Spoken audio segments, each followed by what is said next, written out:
Okay, so you sent us this excerpt from a blog post called Behind the Scenes of Dancing Our Way to Human AI Consciousness. Mm, And specifically, this idea of the more and the bigger, the better. right. And we're going to really kind of take a deep dive into whether this whole mantra is really holding up in today's world. Yeah, it's an interesting question to be asking, especially now with the rise of AI and all these other huge shifts in, the way that we live and work. I know it's like this idea that more is better Mm. is everywhere you look, like bigger houses, faster phones, more followers. Mhm. It's like we're constantly being told that we need more of everything. But what if that's not actually the key to a better future or Yeah. even a happier present? It's a fascinating paradox because on one hand, like you said, more has driven progress, in many ways. But it's also created some pretty significant imbalances. And the author Carlos Goga, he uses a really clever narrative device to kind of explore this throughout the piece, and it's his own family history. Yeah, that's what really hooked me too, is he talks about how his father, Mm. born in post-Civil War Mhm. Spain, But had this very deep-seated scarcity mindset, right. which makes sense when you've lived through times of real hardship, having more mean survival. Exactly. And then he kind of fast forwards to his own experience. He was born in 1968, Hmm. and then to his son, who was born in 2000. Yeah. And each generation, at least theoretically, had access to more abundance, more opportunity, and yet that pressure to acquire, to accumulate it didn't disappear. If anything, it seems like it's even more intense now, even if the context has shifted a little bit. Yeah. Like, we're not worried about basic survival in the same way, but there's this new kind of scarcity mindset around things like job security, social status, Yeah. even our online presence. It's like the goalposts keep moving. We achieve a certain level of more, and then suddenly that's no longer enough. Right. And he looks at how this more is better mantra manifests in some pretty powerful areas of our lives, starting with the corporate world. Yeah. And I got to say, the part about corporations was a little unnerving for me. Like, it's like we've created this system where bigger is almost always seen as better, to the point where these mega corporations have become almost untouchable. He uses the phrase too big to fail, Right. which I think perfectly captures this dynamic. And he argues that this kind of relentless pursuit of growth, of market dominance, can actually stifle competition and innovation, particularly for smaller businesses. Yeah. And it's not even just about economics, it's about power. Like, the bigger these companies get, the more influence they have over our data, our choices, even our political systems. Absolutely. And this kind of leads us to another area where he sees this playing out, and that's in government. Okay, before we jump into that, though, can we just pause for a second? Because it just strikes me that we're talking about, massive corporations, Mm. A&D governments, Yeah. and I think a lot of us, myself included, can feel pretty powerless in the face of these huge, complex systems. Yeah, you're absolutely right to point that out because I think it connects directly to his argument that more can often lead to a sense of overwhelm and disempowerment. And you see this very clearly in the way that governments have evolved over time. Right. It's like the intention behind a larger government is, in theory, to provide more services, more support, more solutions to complex problems. Mhm. But as Goga points out, it doesn't always work out that way. Right. Instead of more effective governance, we end up with what he calls bureaucratic bloat. Yeah. Layer upon layer of rules and regulations that can make it incredibly difficult to actually get anything done. And this is where that feeling of being stuck in a system that seems too big to fix really resonates. Yeah. It's like you hit a wall and more just means more wall. Yeah. And that sense of powerlessness, of being trapped in a system that seems to be working against you, it's something that a lot of people experience when dealing with large bureaucratic institutions. It's like you're shouting into the void. Yeah. You see a problem, you want to fix it, but the sheer scale of the system makes it feel impossible.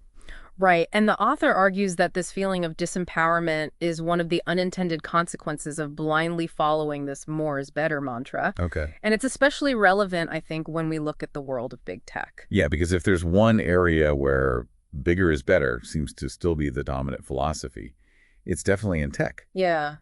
We're talking about companies now that have more data, more users, more influence than some governments. And their entire business model is built on scaling up at this unprecedented rate. Right. It's all about exponential growth, expanding their reach into every corner of our lives. Mhm. But as Goga points out, this kind of unchecked growth can have some pretty serious downsides. Well, yeah, and he even gets into some of the problems with energy consumption, right? Like those massive data centers that these tech giants rely on. Right.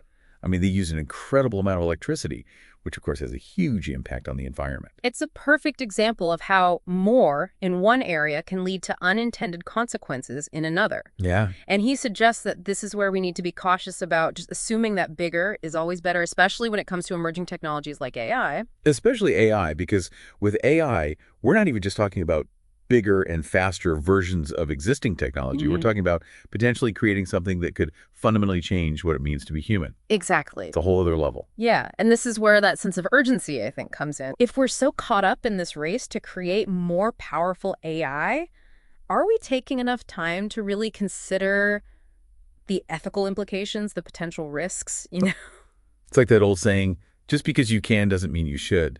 right? And it makes me think about how this more is better mentality even shows up in how we design our cities. Oh, that's such a good point, because we often think of big cities as being these symbols of progress, of opportunity. Yeah. And they can be, but as Goga points out, this constant push towards larger, denser urban centers can also have some downsides. For sure, like the just feeling of being constantly surrounded by concrete and crowds. I mean, I live in a big city and I love it, but I can definitely relate to that feeling of being disconnected from nature. That sense of sensory overload you can get from being in such a densely populated environment. And he uses this really evocative phrase to describe the impact that this is having on tourism, he calls, if the massification of tourism. Oh, wow. So you think about a place that was once this hidden gem, a place of natural beauty or cultural significance. Right, and then suddenly the masses descend. Exactly. And suddenly that unique charm, that special energy, it starts to disappear under the weight of too many visitors. Because there's just too much. Exactly. It's like this perfect illustration of how more can actually diminish the very things that we're seeking. Wow. And what's interesting is that he argues that this same dynamic can even play out in social movements. Okay, that's interesting because you wouldn't necessarily think of social movements and this idea of more is better is being connected. So how does that work? Well, he argues that even movements with really positive intentions, can sometimes fall into this trap of thinking that more is always better, more purity, more control, more ideological conformity. Okay. And he uses examples like radical veganism and certain branches of feminist thought to kind of illustrate this point. So it's like in striving for a better world, these movements can sometimes become so focused on their ideals that they end up pushing people away rather than bringing them together. Precisely. Interesting. And he gets back to this idea that more can sometimes be the enemy of good. Right. And what's tricky is that simply pointing this out can be met with a lot of resistance. Yeah, it's almost like questioning this more is better narrative is almost taboo.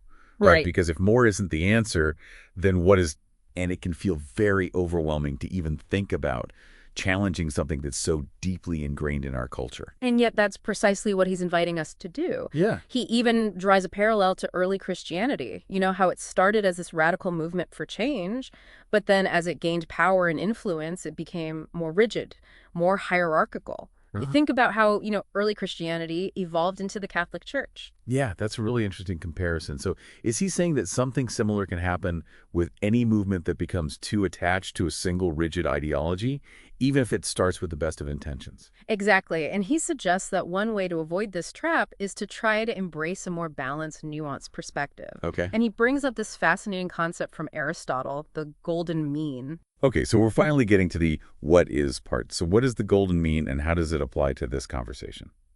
So the golden mean is basically about finding that sweet spot between two extremes. Okay.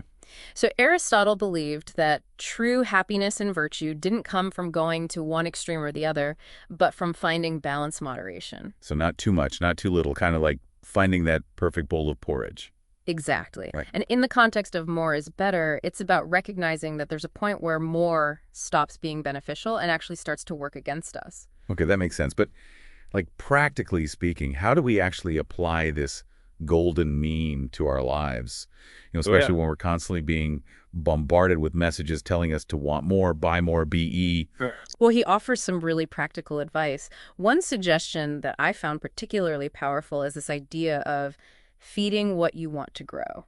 Ooh, I like So that. instead of feeding this endless hunger for more, we can choose to focus our energy and our attention on the things that truly matter to us. So being more intentional with our choices, our time, our resources. Exactly. If we want to cultivate a sense of contentment, we need to stop feeding that anxiety of not enough, which is way easier said than done because it's like Our whole culture is set up to make us feel like we're always one purchase, one achievement, one follower away from being happy. It's true, we're constantly being sold this idea that happiness is something we need to acquire rather than something that we cultivate from within. Which brings us back to his point about gratitude, right? Absolutely. Like if we can learn to appreciate what we already have, maybe that can help us break free from this constant striving for more. Absolutely. Gratitude is a powerful antidote to the more is better mentality because when we focus on what we're grateful for, we shift from a scarcity mindset to an abundance mindset. Like choosing to see the glass as half full, even when it feels like everyone around you is like panicking that there's not enough to go around. And he reminds us that this isn't just about, some feel-good self-help mantra. Right. He argues that there's a real tipping point where more becomes detrimental. He uses this phrase that really stuck with me. More of the unimportant will become less of the important. Wow. Yeah. It's like if we're not careful, Yeah. all that stuff, all the possessions, the achievements, just the endless pursuit of more can actually crowd out the things that truly give our lives meaning and purpose. And as we enter this new era with AI poised to really reshape so much of how we live and work, the question of what we choose to prioritize, what we choose to feed, becomes even more urgent. Yeah. It's like we're at this really incredible crossroads and we have a choice to make. Like, do we continue down this path of more is better, even if it's leading us toward burnout and inequality and environmental destruction? Right. Or do we dare to imagine a different future one, where abundance is something that's shared, where technology is used to actually enhance our humanity, not replace it? It's a profound question and one that I think each of us needs to grapple with. For sure. And he offers a really compelling, I think, suggestion for a new mantra, one that he believes is more aligned with the values that we need to thrive in this emerging future. Okay, so you got to tell me what's the new mantra. He suggests that the more you share, the better you feel. Wow, that is quite a shift from more for me to more for me. It is a radical shift, isn't it? Because it challenges us to kind of redefine what it means to be successful, what it means to live a good life. Yeah. What if instead of constantly striving for more for ourselves, we focused on contributing to something larger than ourselves? Mm-hmm. What if instead of seeing abundance as something to be hoarded, we saw it as something to be shared? It's a beautiful idea, and it definitely gives us all something to think about as we kind of wrap up this deep dive into Carlos Goga's work. Yeah. What stands out to you the most? What will you kind of carry with you from this conversation? I think for me, it's that phrase, the more you share, the better you feel. Yeah. It's such a simple idea, but I think it has the potential to be truly transformative if we can find ways to kind of put it into practice in our own lives. Yeah, I agree. And on that note, this has been another deep dive. Thanks so much for listening, everybody.